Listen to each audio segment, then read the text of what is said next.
Good morning, everyone. Welcome to Ad Age Remotely. I'm Janine Poggi, Senior Editor here at Ad Age. Thanks for joining us on this snowy morning on the East Coast as we count down to Super Bowl 55.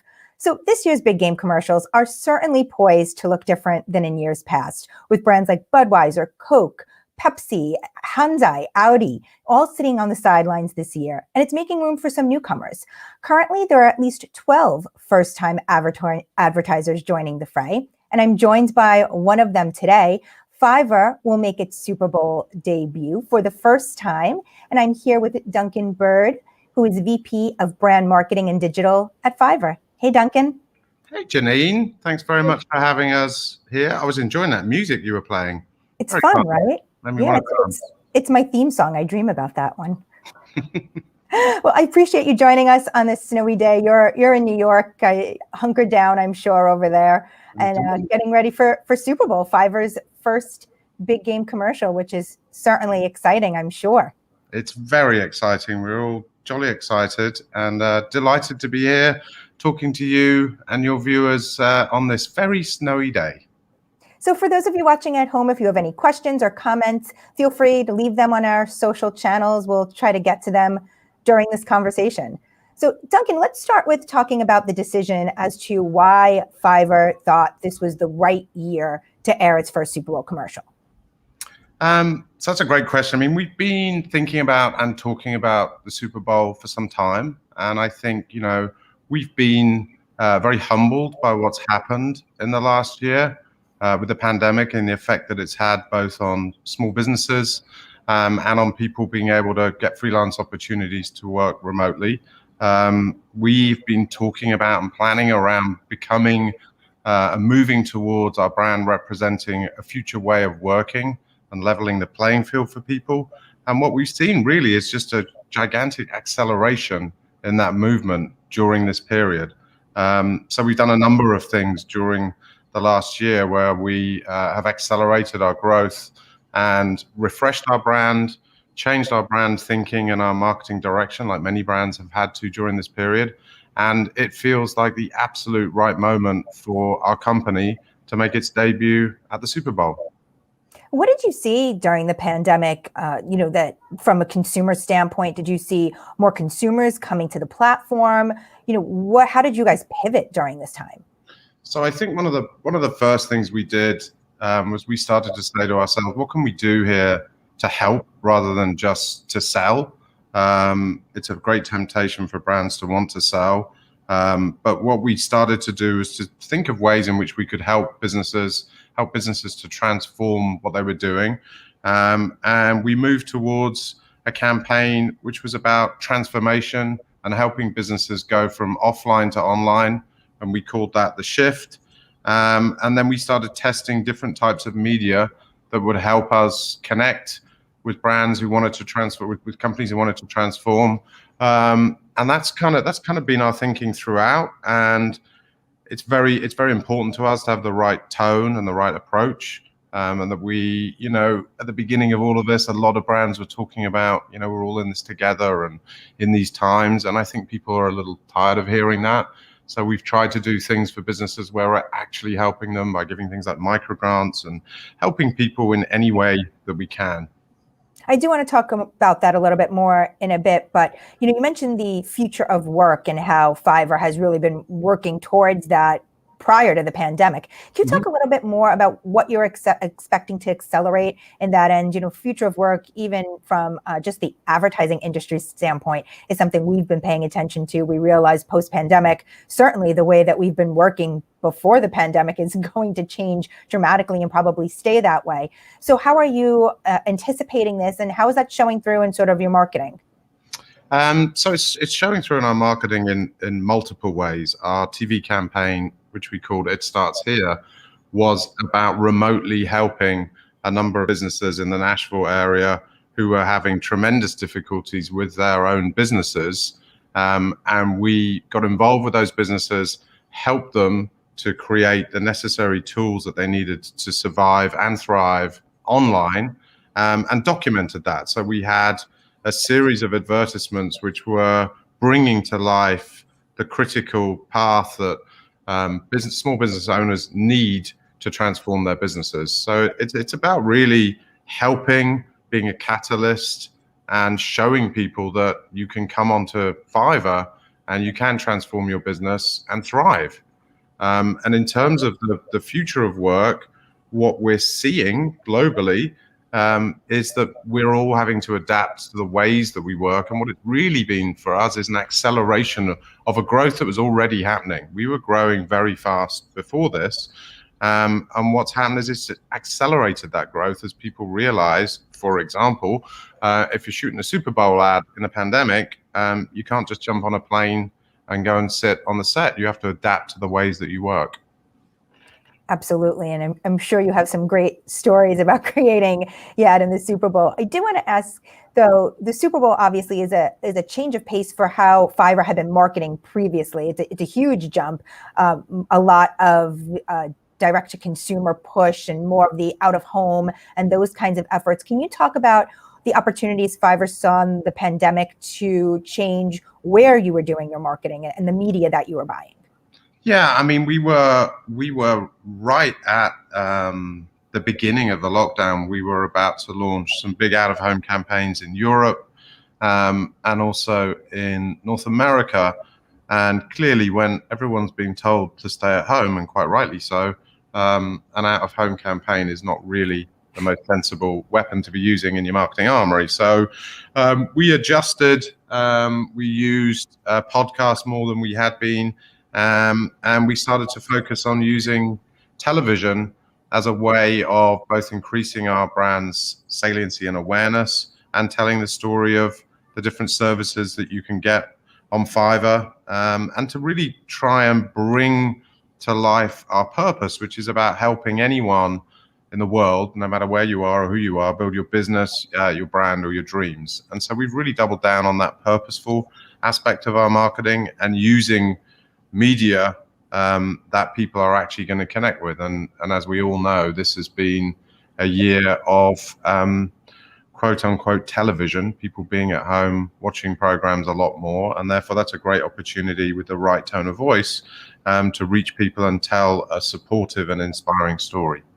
Do you think even as people, start returning to work and you go out of your home more now, that your media strategy will continue with TV? Will you take a step back and reevaluate? What are you thinking as we move forward? I think that's a really great question, but one that I think the honest answer is I'm not sure. We'll have to see. I mean, we're a very data-driven company, and we look at how media, how we can measure the impact of that media, not just how many people are seeing things, which is the old approach to media, but how is that impacting on people coming on our platform and using our services. So I think we've got a very close eye on what things are working.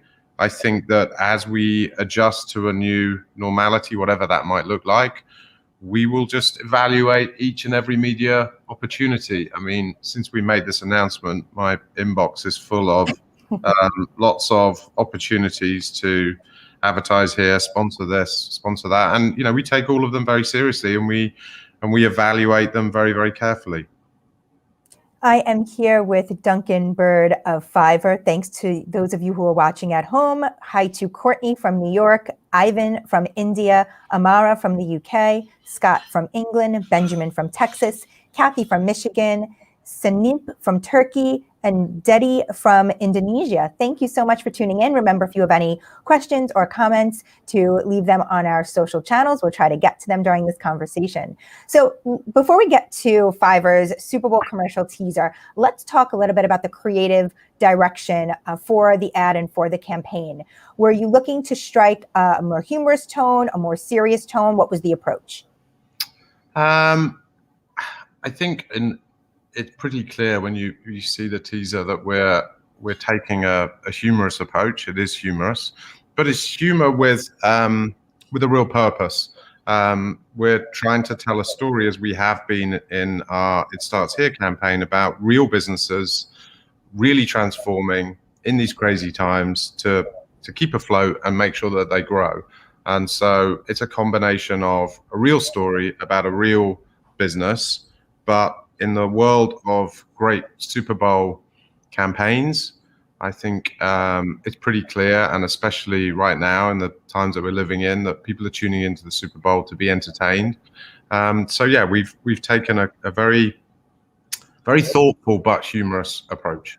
How hard is it to execute on humor during this time? You know, if you think back to some of the Super Bowl ads that stick out as maybe the funniest or were the funniest at the time, a lot of them probably couldn't even be shown currently. So how do you balance, you know, sensitivities and thinking about what might strike the right tone with actually getting laughs? We went through a lot of iterations on the idea and the script, and we've done a lot of work behind the scenes to make sure that we're striking the right balance. Like everything in these times, it boils down to a matter of judgment. I think with the team that we have in place at our end, we've looked really carefully that we're striking the right tone. I mean, once it's run, I'll be happy to come back, Janine, and you can tell me if we struck the right tone. It's very funny, but with a real purpose. Can you also talk a little bit about the thoughts behind how you were thinking about being inclusive in your commercial and in the campaign? You know, obviously, this is also a time where we've seen such a huge renewed movement in the social justice movement. How is that reflected in the campaign and in the ad? So I mean, you touched on something which is really at the heart of our brand and our company. We are a platform that exists, you know, in 160 countries. We are incredibly proud of the fact that our community stretches all corners of the earth, and it is not affected by your age, your gender, where you happen to be from, or anything. It's a very level playing field. So everything that we do, we ensure that it's a reflection of the community that is at the heart of our company and at the heart of our brand. So as we started to get into evaluating ideas and deciding how we would bring those ideas to life, we make sure that everything we do is a genuine reflection of our community. And our community is the heart and soul of what makes Fiverr Fiverr. And that was an approach, I think, that you, when we were chatting, that you were thinking about when Fiverr did the brand refresh. I think we have a video of that, a clip of that. So maybe we could show that and talk a little bit about it.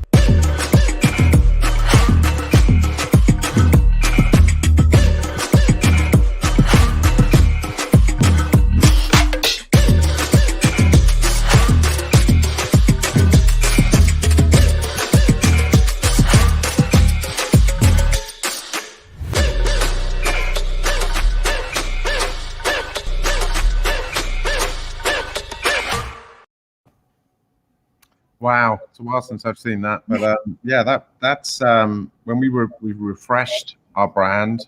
And when was that? During the pandemic. That was in, I want to say, August, September of last year. And everyone you see in that is a real buyer, a real seller, and a real business.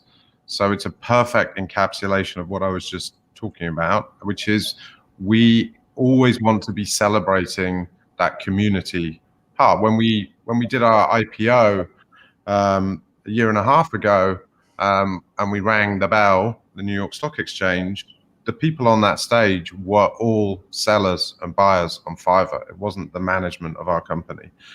What we love to celebrate is our community. And in that video, you see real buyers, real sellers doing their thing. And it was a really important moment for us as we evolve and grow to becoming, you know, a globally recognized brand. And a combination of that step change and that moment, that inflection point for our brand's growth, and now the Super Bowl, are all just great great, I think, accelerations of celebrating how we are changing how the world works together and really revolutionizing the world of work. How were you thinking also about behind the camera for the Super Bowl? So aside from the people that you would actually feature in the ad, what were you thinking about the teams that were actually making and producing the ad as it relates to having people of more diverse backgrounds involved? Yeah, I mean, that's exceptionally important to us. And our process was to, first of all, decide how we wanted to go about making a Super Bowl ad to begin with. What sort of Super Bowl ad we wanted, and we spoke to a number of different companies, all coming from all sorts of different backgrounds. And then within our own team, we have a very diverse range of people with different nationalities, ages, gender. I think all round, we've had a very inclusive process in getting to where we've got to, and it's hugely important to us. I think this could be a good time to see the teaser, and then we could talk more about the process and what it was like shooting the ad. Let's cue it up.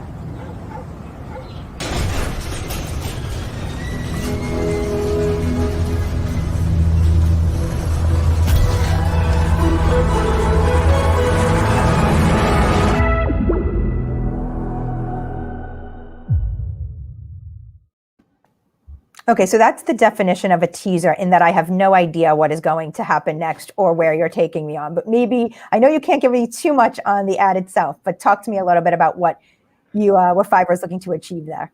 You calling me a big tease, Janine? And not so many words. Not so many words. Thank goodness for my British accent. What was your question again? What the goal was with that, and what you're sort of trying to get us all thinking about with that teaser. Well, small business is going big. We're celebrating a small business by putting that small business in the Super Bowl, and I think that small business should be, now you've seen the teaser, fairly recognizable who that small business is. From the teaser, am I going to guess? Can I do? Should I know? I should know. You should know. Really? Let's play it again.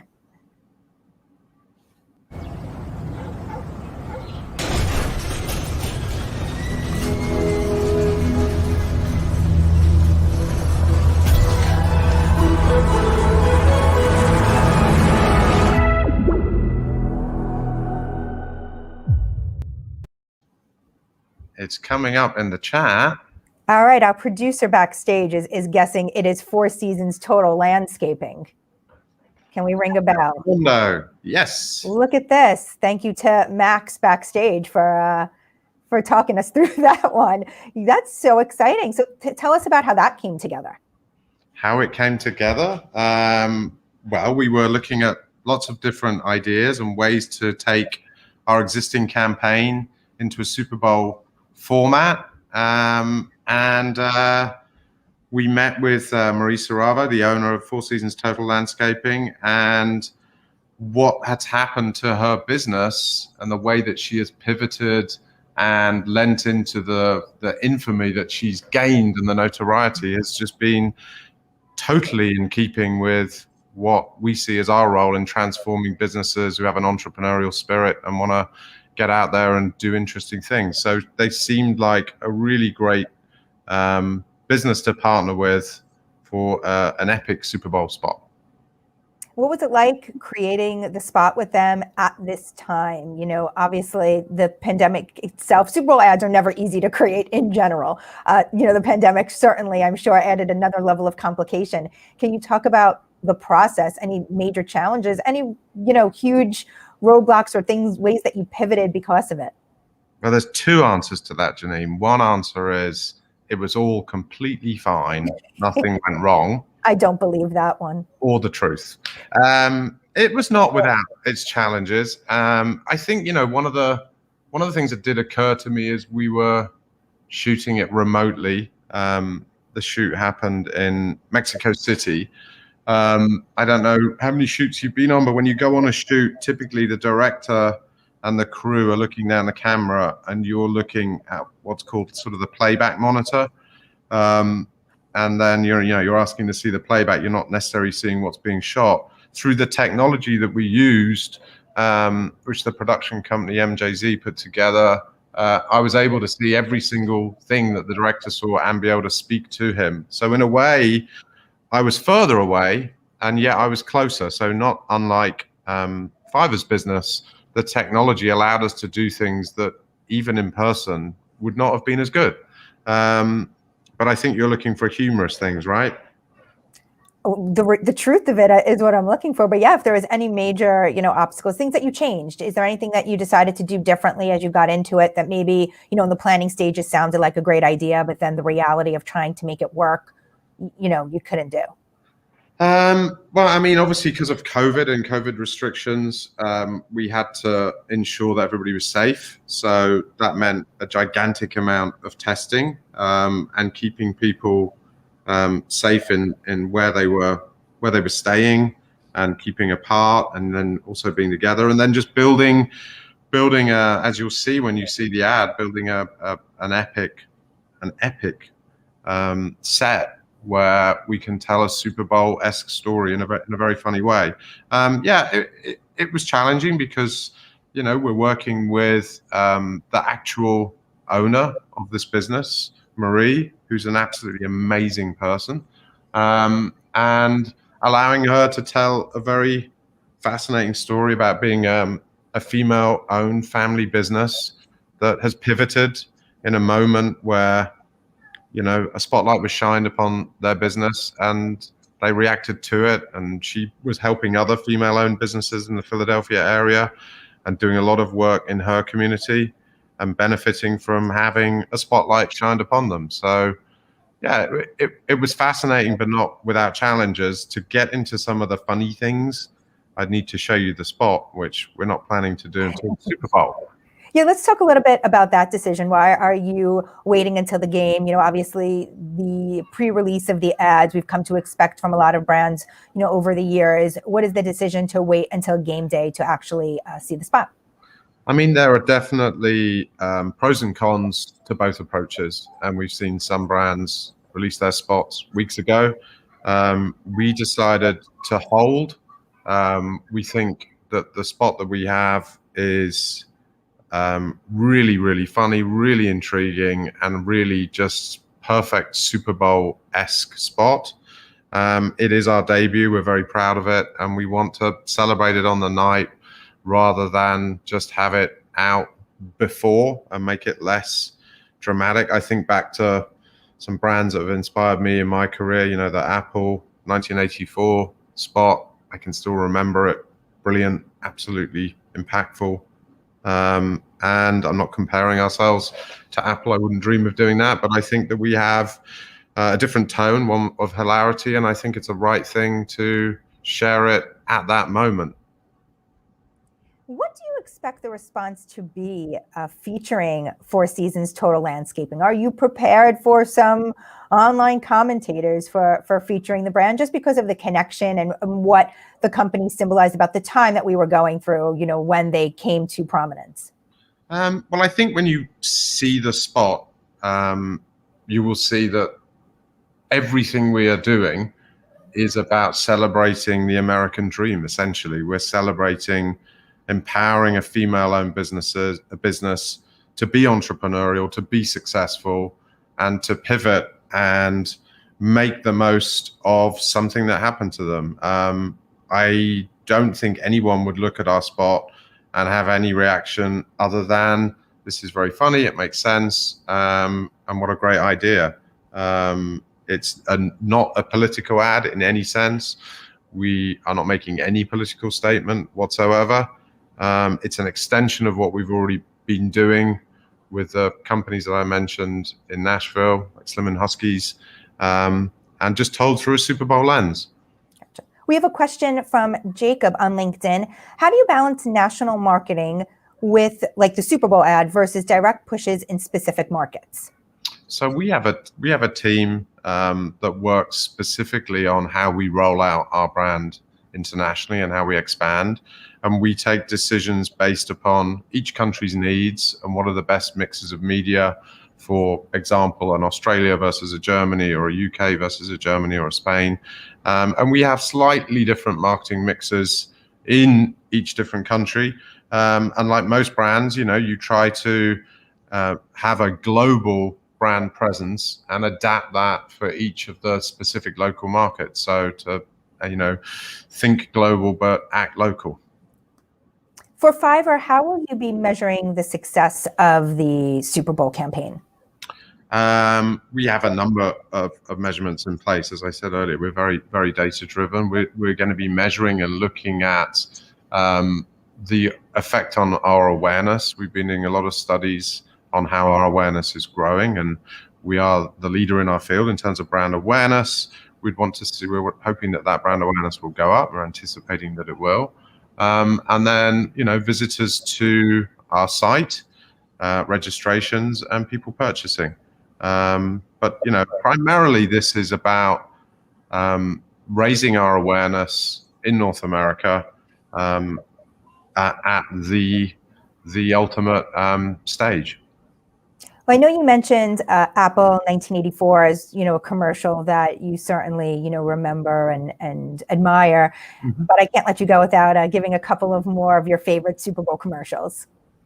A couple more of my favorites. At least one more, because 1984 feels like almost everyone's favorite commercial. So I need another one. I know, it's such a pop out, isn't it? I really like what Tide did last year. This is a Tide ad, because I think what they did is they almost kind of broke that fourth wall. And I think for a product like a soap powder, which I began my career working on soap powders, it's not easy to do soap powder ads that people talk about. So yeah, I thought that was phenomenal. I think I'd give a shout out to E-Trade. But yeah, I mean, the reason everyone says Apple 1984 is that it was amazing. Well, Duncan, I really appreciate you being here. Thank you so much. We'll look forward to watching Fiverr's actual Super Bowl commercial during the game. We appreciate you being here. Thank you very much for having us, Janine, and speak to you soon. Bye-bye. And as always, thank you to our Ad Age crew, Alfred Mascaroni, Anna Sakula, Max Sternlicht, and Elise Liffring for making this live stream happen. And on Wednesday on Remotely, you can come back and join us. We'll be revealing the creative for another first-time advertiser, Indeed.com. So come back and check us out then. And be sure to check out adage.com/Super Bowl for all breaking news and analysis around all the commercials in this year's game. Thanks so much and enjoy the snow day.